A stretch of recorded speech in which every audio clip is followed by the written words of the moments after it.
Augsti godājamais podkāsta kases sarunas skatītāji vai klausītāji. Ārā ir jūlijas, ir tveicīga vasara, un mums tajā kases telpā palika reāli par karstu. Tāpēc mēs jūs aicinām sekot mums līdzi uz mūzikas festivāla fāzi, kur mēs sēdēsim ārā zaļumos, elposim sveiku gaisu, bet mēs turpināsim runāt par to kino. Mēs runāsim par to kino.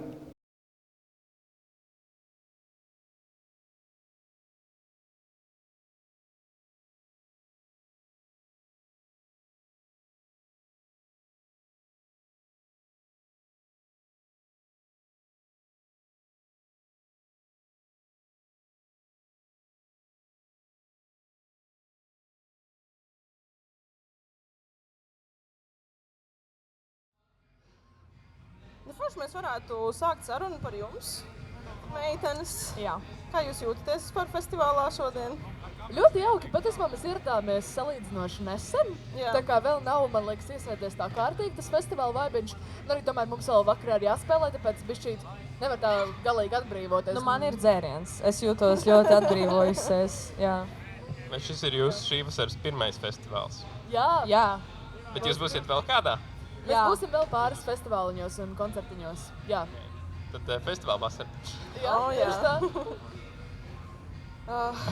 Man personīgi, es esmu bijusi uz vairākiem jūsu koncertiem. Es biju Summer Soundā, es esmu bijusi, ka jūs spēlējāt arī Kultūras akadēmijas ballēs.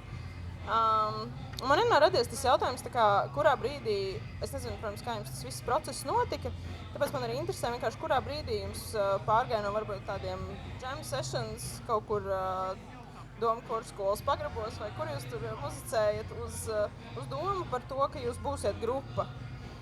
Man liekas, mēs nekad nebijām tādā fāzē, ka mēs džamojam kaut kādos pagrabos. Man liekas, mūsu grupa jau dibinājās ar domu, ka mēs gribam radīt mūziku un uzstāties. Un mums Nebija pirmais iemesls, ka mums tajā, kā saucās tas festivāls, mūsu draugu rīkotais. Ērtika festivāls, jā. Mums skolas paziņas taisīja kaut kādu tādu festivālu. Tas nebija festivāls, tas bija vienkārši braucam uz laukiem dzert, man liekas. Zupu un Bet tur bija jāsagatavo performances, un tad tas bija mūsu aizsākošais impulss, ka mums ir jāsāk kaut kas darīt un jāsagatavo performance un tā. Un tur bija baigā performance. Jā, spēcīgi. Bet jūs jau uzreiz sevi pieteicāt kā Tante Gaida, vai jums bija cits nosaukums tajā brīdī? Nē, vienmēr bija Tante Gaida. Tante Gaida. Kā jums radās vispār tas nosaukums? Jo Emīlam ir Tante Man ir Gaida. reāli Tante Gaida. Nopietni? Tas ir par viņu. Mums ir kaut kāda fotošūt kopā. Jo es tad bērnībā dzīvoju mājā.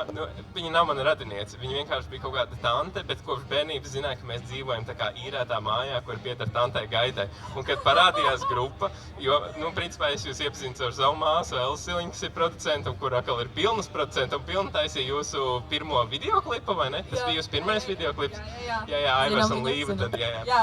Un man liekas, tieši no tā, ka viņi filmēja to jūsu klipiņu, tur parādījās tas pilnas logo, tā kā, principā, paldies Tantei Gaidai. Bet jā, tātad reālā man dzīves Tante Gaida, un tad es uzzinu, ka ir tāda grupa, un es tieši domāju, vai jūs zinat to pašu Tante Gaida no Baložiem?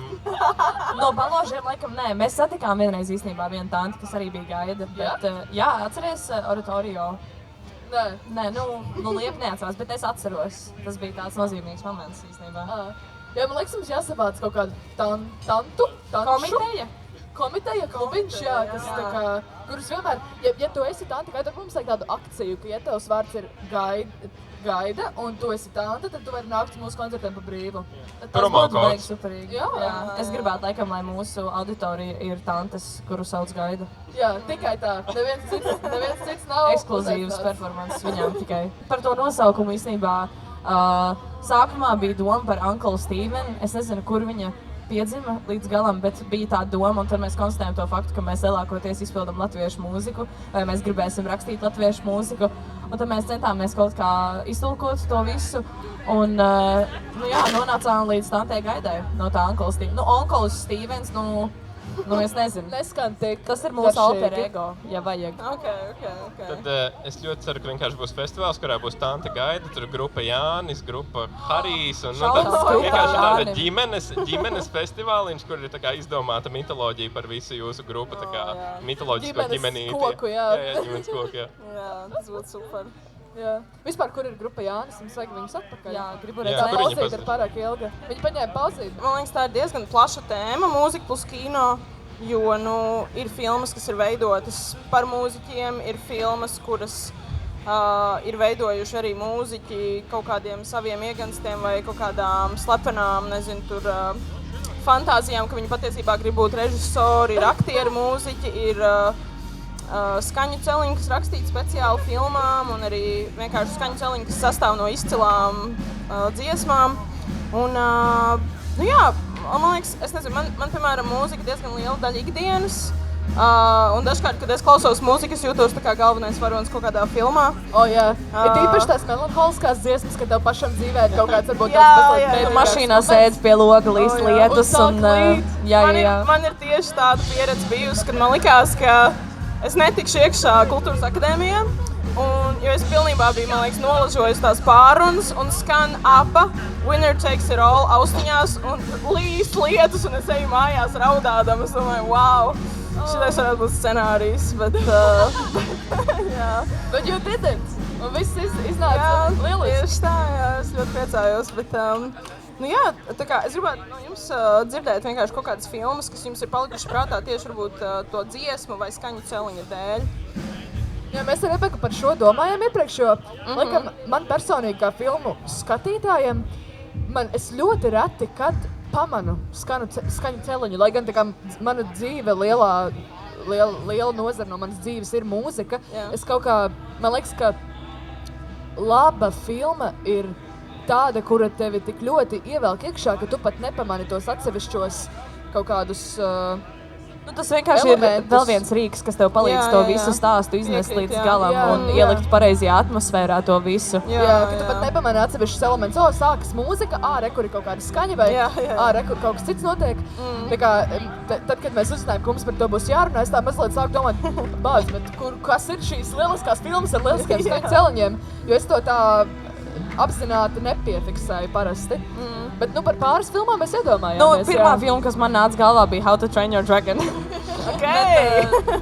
Jā, es nezinu, man liekas, ka tur bija vienkārši tas viss tāds episkais, tas viss tēls, un tad tā mūzika vienkārši noteikti palīdzēja tam visam. Tas uzreiz runājot par tādu lielo simfonisko orķestru un ko tur. Jā. Man liekas, ka es īstenībā esmu domājis par to, ka man dažreiz nepatīk, ja kaut kādos jaunajos mūsdienu seriālos vai filmās ir baigi tādas zināmas dziesmas, tas uzreiz kaut kā man sit ārā nenormāli. Ok, nu ja tajā stāstā mēs esam mūsdienās un tā dziesma ir tur zināma un kas tur, tad ok, bet dažreiz man patīk, ja ir tiešām uzrakstīts speciāli dziesma priekš tās filmas, un tad tu arī nezini, kas ir izpildītājs, tev nav uzreiz tā kā Tu kāda domas. asociācija. Jā, ar to. tev nav, man patīk šis izpildītājs, un Jā. ko tur tev ir vienkārši, tu fokusējies uz to stāstu un to pašu filmu par sevi. Jā. Bet Dāvids mums lika pieminēt par About Time. About Time ir lieliska jā. filma. Man liekas, tā ir viena no pirmajām filmām, kur arī es laikam pamanīju to mūziku, bet labā ziņā ne tā, ka tas mani izsit ārā no konteksta, Jā. bet no tā, ka vienkārši tā mūzika, kas tur bija iekļauta filmā, viņa tik ģeniāli paspildināja to Tas albums, tas Mid-Air. Mid-Air, Jā. ja tu gribi skumt mūžīgi, tad tev ir jāklausās Mid-Air, tā Nu, ir jā, mūzika ģeniāla. Ja tu tiešām nebūtu tikusi, tad tu varētu klausīties to albumu. Tas būtu labs ieteikums, bet jā, tur tā, man liekas, man pašai ļoti patīk folk mūzika, un tur arī daudz ir iekļaut tajā filmā folk mūzika. Tas man ļoti simpatizē. Ak, Dievs, man tās bungas, man liekas, nāk virsū. Jā, mums arī es jūtu viņus. Šis ir mūsu soundtracks vienkārši. Jā, soundtracks vienkārši apēd Jā, šobrīd jā. mūsu. Mums jārunā skaļākajos Vēl mikrofonos. Kārlis lika pieminēt Wall-E.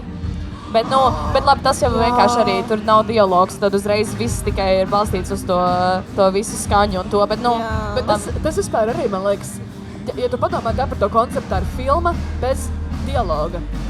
Viss, kā tu vari nodot tās emocijas, vai tur arī tā kā tur nav cilvēki, tie ir roboti, kuri nespēja izveidot kaut kādas sejas izteiksmes vai kaut ko, ka tu vari nolasīt emociju, tāpēc man liekas, ka tādā filmā ir īpaši mūzika ir nenormāli svarīgs elements, jo tas tas tev, man liekas, lielākoties var nodot kaut kādu to emociju. Bet tur Jā, man soundtracks liekas, ka es gribētu ļoti rakstīt mūziku filmai, Jā? kur varbūt arī bez vārdiem. Tas varētu, ne, nu, tā kā es nezinu, cik ļoti veiksmīgi tas varētu būt, bet tas varētu būt tāds uzdevums. Un, Jā. nu, es nezinu, man liekas, nu, man ir neliels džeza background, un tad uzreiz, zinu, domājot par kaut kādām improvizācijām vai kas tur, tu stāsti savu to stāstu, bet tu neko nesaki īsti. Tas jau vairāk ir.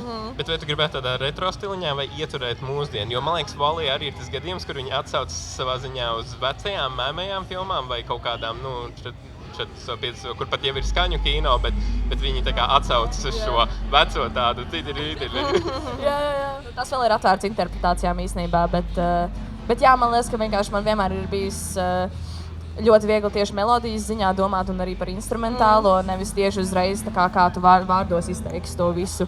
Un ar tādos soundtracku ziņā izjust, kā ar melodiju tu palīdzi papildināt to visu stāstu. Tas varētu būt ļoti, ļoti, ļoti jautri rakstīt to visu. Tas, man liekas, arī ir uzreiz lielāks challenge kaut kādā ziņā, jo vārdiem tu vari pateikt, es jūtos bēdīgi. Bet kā tu uzrakstīsi melodiju, ko tu Un arī nedarīt kaut saproti kādas to. ļoti tādas, varbūt pašsaprotams izvēles. Tā kā mums ir bēdīga dziesma, mēs rakstam minorā, un mums ir tā kā dramatisks kaut kāds pa. Un štādi, nu, kaut kā atrast tā, lai cilvēki tiešām izjūt to pareizo noskaņu. Nu, respekts milzīgs visiem cilvēkiem, kas to dara un dara lieliski. Jā. Es vēl iedomājos par filmu Guardians of the Galaxy. Es viņu diezgan nesen noskatījos patiesībā. Un Pirmo, tur nebija vairākas? pirmo daļu. Aha. Jā. Un tas ir ģeniāls. Manam draugam arī ir plate ar to soundtracku. Tā kā man ir plāns taisīt veselu albumu, tā kā uz plates likt. Un tā kā, kad tu atvēl to visu vakaru, tikai noklausījies to albumu, tu vienkārši sēdi gultā un klausies, un tad tā var panot. Tā kā tas man ļoti simpatizē, tas soundtracks arī. Un vēl ir, mēs tikko tieši runājam ar Liepu par The Wall, par Pink Floyd. Nu jā. Man, To nevar nepieminēt, jā. Jā, es atceros, es īstenībā redzēju to filmu kaut kādos 8 no rīta, trešdienā. Jā, jo man bija nodarbība rockmūzikas vēsture, un tad bija tieši tā, ka mēs tur sēžam, mēs skatāmies mūziķu biogrāfiskās filmas, un tad viena nedēļa, nu, tad ik pa laikam bija vienkārši filmas, ko mums vajadzētu redzēt, un tad mēs vienu dienu skatījāmies to The Wall.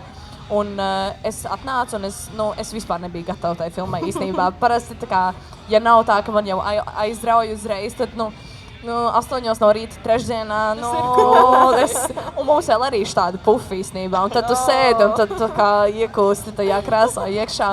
Bet, Tikko iekusi Splendid Palace. Arī Splendid Palace var iekust, ja vajag. Bet nē, par The Wall, tas bija, tā kā es biju šitā pamodusies jau uzreiz, tā kā ar visu to, kas tur notika, un tās animācijas. Man vēl vajadzēja saprast vispār, kas notiek, jo es esmu tur pirms pusstundas pamodusies, un tad visa šī informācija uzreiz ir. Un pēc tam man vajadzēja rakstīt recenziju par savu, tā kā, ko es domāju, manu atskatu, un tad es sēdēju, un tad mums vajadzēja mēģināt kaut kā tās visas metafors, kas tur visas ir iekšā, mēģināt izskaidrot savos vārdos, un kā mēs paši to interpretējam visu, trāka filma, bet ļoti, ļoti laba. Es patiesībā biju, es nezinu, vai tāds pasākums vēl notiksies, bet es biju VEFā. Es aizmirsu, kā sauc to grupu, bet viņi bija tā kā vadītājs tajā grupē ir Angel. Viņš ir, tas neatceros, no kuras valsts viņš ir, bet viņi taisīja tādu prikolu, ka viņi rādīja to filmu uz ekrāna projicēja, un viņi paralēli VEFā. Iekšā VEFā? Pilī, kultūras pilī. Okay. Viņi spēlēja dzīvajā izpildījumā tās visas Pink Floyd dziesmas, un tomēr iet tā filma. Un es atceros, ka es vienkārši biju gar zemi, tā kā pirmkārt jau tā pieredze, ka tu dzirdi dzīvajā Pink Floyd dziesmas, un ļoti tuvā izpildījumā, oriģinālam, un tad vēl tā filma, un tajā filmā arī tik šizo momenti, un viss tur notiek, un es tajā krēslā tur tā Bet tas bija iespējams. Bet sanāk, tā pat filma tur gāja tā kā mēmajā variantā, ja? Viņi burtiski tā kā spēlē pavadījumu filmai? Uz tiem brīžiem, tad, kad tika atskaņots Pink Floyd dziesmas, tad tā kā pazuda skaņa, un tad live bands sāka. Jā, tur bieži uz tām dziesmām sākas tā kā tieši tai dziesmai atveltīts kaut kāds, varētu pat teikt, mūzikas video reāli, tur vesela pieredze ir. Un tad tur mainās gan no animācijām uz reāliem kadriem, kā saka to. Nu jā, dzīves. Nu jā, uz cilvēkiem, un tad, nu jā, nu īstenībā tieši par tām metaforām tur domā, tur tā kā tas the brick wall, un tad viņiem beigās tieši tur ir, es atceros, kā tur bija, nu, nenormāli iespaidīga animācija, kur tā visa siena tā kā sabrūk, jo tam galvenajam varonim ir, viņš kā beidzot sāk lausties ārā no visām tām traumām, kas ir katrs tas ķieģelis, kas tur ir sataisīts, un ko, nu, es tajā trešdienā biju ļoti iedvesmota pēc tam, bet pēc tam man liekas, ka es izgāju ārā uz kaut kādu cigaretu un sēdēju kā tā bišķiņa, jā. Vai tāpat dziesma par cigareti? Kāpēc? Nē. Bet tas būtu labi, jā. Kāpēc? Kāpēc? Vai jūs būtu gatavi, ka kāda no jūsu dziesmām, nu, grupas Tanta Gaida dziesmām pēkšņi tikt iekļaut kādā filmā tieši kā no jūsu albuma dziesmām? Nevis, ka jūs speciāli rakstāt, bet jā, ka vienkārši... Mums īstenībā ir. Vai ne? Jā, man liekas, tas bija Kultūras akadēmijai. Gan jau, jā. Jūs esat tāda Kultūras akadēmijas grupa, man liekas. Mēs esam iemīļoti jau. Man liekas, ka tur viena Patricija taisīja. Man liekas, ka jā, es atceros, tā bija te producēja, vai ne? Patricija Prūs taisīja filmu. Kā viņa saucās? Zvans draugam. Un tur bija mūsu... dziesma beigās. Jā. Pie titriem, man liekas. Klusumā? Nē, intro? Intro, jā. Un, nu bija iespaidīgi, es nezinu, tā pati īsfilma bija ļoti, ļoti skaista un tur bija ļoti labs stāsts, bet dzirdēt mūsu to dziesmu tur iekšā, tas, negaidīti un tad tā, bet nelikās, ka lēc ārā bija tāds tieši tā ļoti labi saplūda ar to visu. Man liekas, ka Patricijas stils vispār jums ļoti tā kā, piestāv, bet tā kā apusēji Patricijas stils jums un jūs piestāvat tam, ko Patricija taisa un tā. Viņa tieši mums pirms pāris dienām palīdzēja mūzikas video iefilmēt, kur mēs, Liepai bija virsū kaula kleita. Wow! Jā. Man izskatījās puvuši zobi. Jā, Wow. tā kā tas ir kaut kas tāds, ko var gaidīt no mums. Jā, mēs ierakstījām otro albumu un tagad mēs darām visādas štelītes priekš tā. Man liekas, ka ir vienkārši ļoti arī jautri priekš mums tā kā domāt par to vizuālu un tie mūzikas video, un kad ir tik talantīgi draugi, kas ir gatavi paši palīdzēt ar to un realizēt tās mūsu dziesmas un iznest tos stāstus. Ne tikai tā kā skaņas veidā, bet arī muzikālā Vizuālā, jā. Jā. Nu, tur tie kadri, mēs tur skatījāmies, mēs bijām Latvijas televīzijā un tur tāds backroom energy un kaut ko mēs tur trakojām un tā. Un, tu skaties to kadru un tev ir tāds, es mīlu savus draugus, kas ir tik talantīgi un ir gatavi to darīt. Un tā kā uzticās, ka var uzticēties pilnībā arī, ka viņi izstāstīs mūsu to stāstu un to domu aiz tās dziesmas. Mūzikas video māks, ka ir tāda savu veidu burvība. Jā, tas arī ir tādas īs filmiņas, jo man liekas, ka es, protams, vienmēr gribu kaut kādā veidā ieplagot Michael Jacksonu, bet viņš aizsāka to, ka mūzikas video ir patiesībā īs filmas, jo viņš tiešām gribēja arī taisīt to visu antoloģiju. Viņam arī bija lielie režisori, tādi kino režisori, kur taisīja. Un Lynch. Jūs esat redzējuši to filmu, kur bija par viņa to pēdējo tūri, kā viņš gatavojas, tur arī bija tieši tas režisors, tas kaut kāds Disney. Bet es tagad aizmirsu, kā viņš sauc, bet es zinu, ka viņš ir režisējis arī citas filmas, jā. Es gaidu, kad mēs būsim tādā līmenī, ka mums būs lielā tūre, un tad es atceros, tā kā tur bija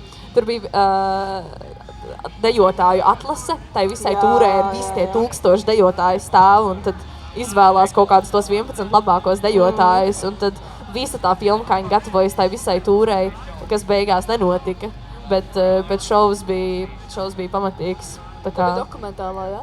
Jā, tas bija tas bija ieskats, tas bija tā kā no viņa kā viņi gatavojas tai pēdējai tūrei nofilmēts, kas nekad vienkārši nenotika. Jā. Un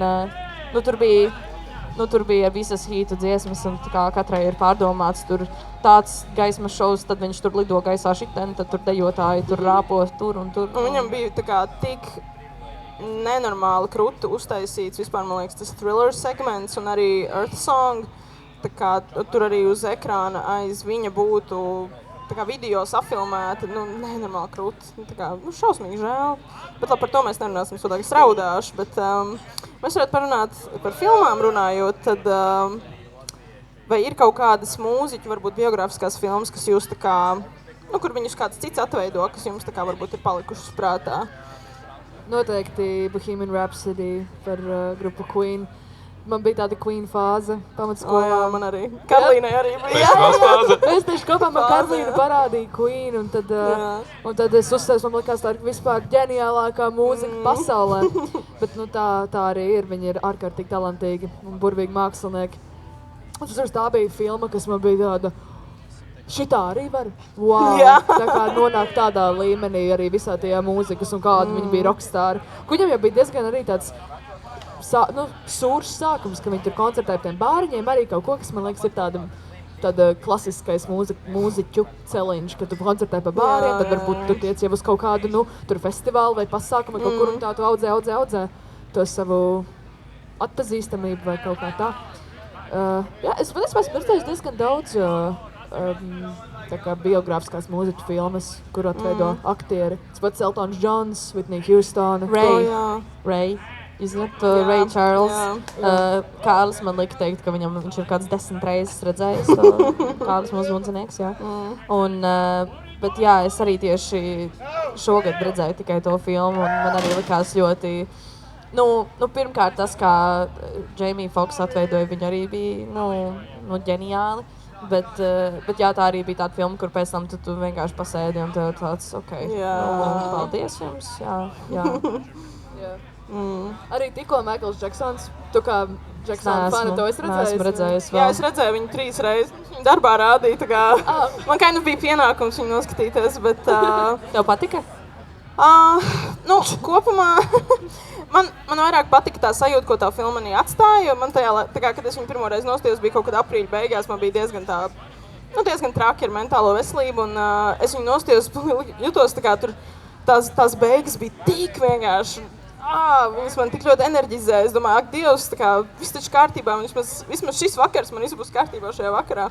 Bet, ja es pēc tam tā kā pastos uz to objektīvāk, tad man liekas, ka tā filma bija uztaisīta tā, kā Maiklu redzēja tabloīdi ļoti, jo tur bija, man liekas, ka es ar Emīlam stāstīju, ka, piemēram, iemesls, kāpēc viņš uztaisīja to pirmo deguna operāciju, nebija tāpēc, ka viņš gribēja iztīties tā kā Pīters Pens, bet tāpēc, ka viņš actually salauza degunu, dejojot. Viņam bija mēģinājums, viņš salauza degunu. Un, to, piemēram, viņa neiekļāva, un man šķiet, ka tur arī tas, kas uz tās filmas beigām arī aizgāja bišķiņ vairāk tādā tabloīdu stilā, kā viņu tā kā attēloja prese. Jo man liekas, ka, ja Maikls pats, teiksim, taisītu par sevi filmu, viņa būtu pilnīgi savādāk, viņa būtu pilnīgi citādāk. Bet tā, man liekas, ir ļoti daudz ar tām filmām, jo tīpaši viņas tiek taisītas tur vairākus gadus, tīpaši vēl mākslinieks nav starp mums, viņš ir miris. Tur jau, kā tu vispār vari tikt līdz tai patiesībai, ir tik daudz informācija, tikpat daudz misinformācija, un, Tāpat tās bija arī ar šo Janis Joplin filmu The Rose, jo es tieši tā kā pirms tam, kad mums vajadzēja izdomāt, es gribēju atcerēties, kādas filmas es tomēr esmu redzējis un ko tur, un tad es atcerējos par Janis Joplin to filmu, ko mēs redzējām, un man izlaicis tā kā, labi, es nezinu, cik faktuāli ir šī informācija, bet tur bija, kad viņas ģimene atteicās izmantot to viņas Pearl, to iesauku, lai kā īsto, to filmas nosaukumu, un tāpēc ir The Rose, bet, jo tur arī nav tā kā viss ļoti, faktuāli, un tur tāds, uz patiesiem notikumiem, tur ir kaut kas arī ir tāds piesapņots klāt, bet, arī ļoti tāds traģisks, tur beigās tai filmai viņai pēdējā, tur vienkārši tas viss tās, kā viņa noved visas tās narkotikas un slodze no kaut kāda tā savu menedžera. Tev ir kaut kāda filma, Emīla? Tu tur rausties ar to mitīti. Nevar sagaidīt kaut ko pieminēt, es arī gaidu. Nē, es gribēju teikt, man liekas, katra tā biografiskā filma tomēr ir kaut kāda autora interpretācija. Man liekas, tieši tā ir tā burvība starp dokumentālajām filmām, kuras ir, principā tiešām skats no malas un katrs skatītājs interpretēs, vai viņam uzrunās mūziķis vai nē. Un tad, man liekas, kaut tā Maikla filma, tas ir šī režisora kaut kāds skatījums tieši uz Maiklu. Man liekas, tas ir tas burvīgais, ka jebkurš autors var veidot arī kaut kādu savu redzējumu par māksliniekiem. Es ļoti gaidu, tāpēc man ļoti patīk Beatli, un par Beatliem ļoti daudz gan dokumentāls, gan spēlfilms. Un es tāpēc ļoti gaidu, ko tad Sams Mendes uztaisīs savā seriālā, daudz arī filmā par Bet, ko tu domā par to, ka tā būs 4 daļu filma? Man tas liekas ļoti forši, tāpēc, ka es domāju, ārkārtīgi interesanti, kā viņi apspēlē šo formātu. Ja tas būs vienkārši tā kā 4 viņu dzīves periodi, tad nebūs tik interesanti, bet es saprotu, ka tas būs vairāk katrā galvenais varonis ir cits Beatles vai tas ir Džons. Un tas ir katrs arī cits laiks, man liekas. Tā kā, man liekas, tas sāksies ar Polu, tad ir Ringo vai Džordžs, un tad Džons, man liekas, kaut kas tā. Vai arī ar Džordžu beigsies, tāpēc, ka viņš aizgāja pirmais. Nu, kaut kas tāds. Džons aizgāja pirmais. Ko? Džons aizgāja pirmais. Tu teici Džordžs? Nē, man liekas, ka viņš aizgāja. Labi. Nē, nu, zin kā, par tiem lieliem režisoriem man bija lielas arī cerības uz Maikla režisoru, tāpēc, ka viņam tomēr ir Training Day, un viņam ļoti labas filmas tomēr, un tieši par afroamerikāņu vēsturu un tā kā vispār viņu problēmām, un tad, Maikls bija tāda vispārēja. Bet šī filma tev iedvesmē, viņa atstāja tev uz labā viņa. Labi, bet tā ir arī Maikla mūzika tomēr. Maikla mūzika tomēr man visvairāk iedvesmā, bet tāpēc, man ir arī liels cerības par tām Beatlu filmām, bet arī man ir bail, ka Sams Mendes arī ielidos kaut kādā vispārējā grozā. Jā. Bet man vienmēr liekas arī tik ļoti interesants uzdevums, ka tu mēģini, ka tu izdomā, ka tu taisīsi kaut kādu to filmu par kaut kādu leģendāro mūziķu vai vienkārši cilvēku, un tad mēģināt atrast to perfekto aktieri, kas var tur, un tad protams, visiem nepatīk izskats, ka nav tur tieši one-on-one, vai tur balss nav tā kā vajag un ko tur, un tad tur ir uztaisīts, lai skan tā kā tur, es nezinu, tas arī ir nenormāli. Tad viss tā kā man liekas, ka arī kaut paši cilvēki sāk jau vienkārši izdomāt, kas varētu būt. Bet šī dziedātāja varētu būt ģeniāla, tur Madonnai, vai tur nebija kaut kāds, kaut ko es... Es nezinu, par ko tu konkrēti runā, bet es zinu, ka cilvēki, man liekas, ļoti bieži vienkārši tīpaši par tām autobiogrāfiskajām filmām ir ļoti neapmierināti. Jā. Bet ir arī diezgan maz cilvēku, kas var to izdarīt arī ļoti, ļoti labi. Taisnība, tur ir tik daudz elementiem, kas jāsakrīt. Protams, jā. Ko tu gribētu atveidot? Kādu mūziķu? Jā. Labais jautājums. Es domāju, tas varētu būt jautājums jums abām, un gribētu uzdzirdēt. Okay. Pagad, jāpadomā. Drīkst padomāt, mums ir minūte. Var padomāt, jā. Mēs varam... Jūs domājat arī atbildi vispār? Ui, jā. Jums kādu mūziķu atveida? Jā, ja tevi varētu ņemt kā aktieri, par kādu mirušu vai dzīvu mūziķi biogrāfiskā filmā? Kādu, kurš ļoti īss. Es esmu abnormāli īss, vienkārši visos settingos. Tā kā Sabrina Carpentera tāda kaut kāda? Vispār jā! Man liekas, ka es pat esmu garāka par viņu. Tev šodien tāds acu make-ups, kas varētu piestāvēt tādai Sabrina Carpentera momentam. Es spēlētu viņu, jā. Un es varu arī visu nodziedāt, tā kā es domāju, ka... Okay. Es izvēlētos Cat Stevens. Es nesaku, ka esmu līdzīgs, bet es gribētu vienkārši, kā aktieris, es gribētu spēlēt šo lomu. Man ļoti interesē viņa biogrāfija, manuprāt, viņam ir superīgs tas, ka viņš ir bijis animators un viss šīs viņa pārējas. Un jā, es būtu gatavs ielikt Cat Stevens lomā. Es redzu šo vīziju. Es reāli man nenāk idejas šobrīd. Man arī, kāpēc tu tādu neatbildam jautājumu pajautāju? Man likās, ko es varētu šo Katy Perry, bet tāpēc, ka es gribētu pa to stadionu lidot apkārt ar tādu trosi. Pagad, tad es būšu Miley Cyrus, es varēšu uz tā Wrecking Ball. Ok, labi, tu uzvar šito, jā. Un tā kā tā ir filma ar jums abām, un tur ir kaut kāda izdomāta cīņa. Koncerts, es lidoju ar trosi, un tu ar to Wrecking Ball. Jā. Taisam augšā. Šī ir viena, otra, tu ieminējies par to mūzikas video ar Miroņgalu, bet Kaulu Klei. Jā, priekš mūsu klipā. Un es domāju, mums ir jātaisa vienkārši latviešu tāds zombiju mūzikls, jo pats skanēja Zviņam arī bieži vien ir šī miroņa tēma. Jūs varētu, noteikti mēs varam atrast Vāzē vai vēl kaut kur vēl mūziķi. Kur ir miroņi šeit? Jā. Es domāju, ka tas jau būs jautājums 5 no rīta. Ok, tas ir pēc festivāla. Jā. Okay. Teltīs jāmeklē. Jā, tur būs tie miroņi. Pie toaletēm. Bija baigi forši ar jums parunāties. Jā, paldies, paldies, ka jūs pievienojāties. Ļoti forši. Skatāmies filmas, rakstam filmām mūziku. Jā, un ejam uz koncertiem. Un es gaidu Miroņu filmu mūziku. Jā, Coming Soon, Splendid Soon. Palace un tā. Režisori, piesakieties. Jā, Mums ir please. mūziķi, mums ir idejas, mums vajag tikai... Mums ir aktieri arī, Scenāristi, nekur, jā. jā, horeogrāfi un Latvijā kas. pašmājas Sabrina Carpenter un kas. Ja kādam vajag. Let's go. Jā, mēs esam gatavi. Jā. Jā. Jā. Labi, Nu, super. paldies. Paldies. Kat. Čau.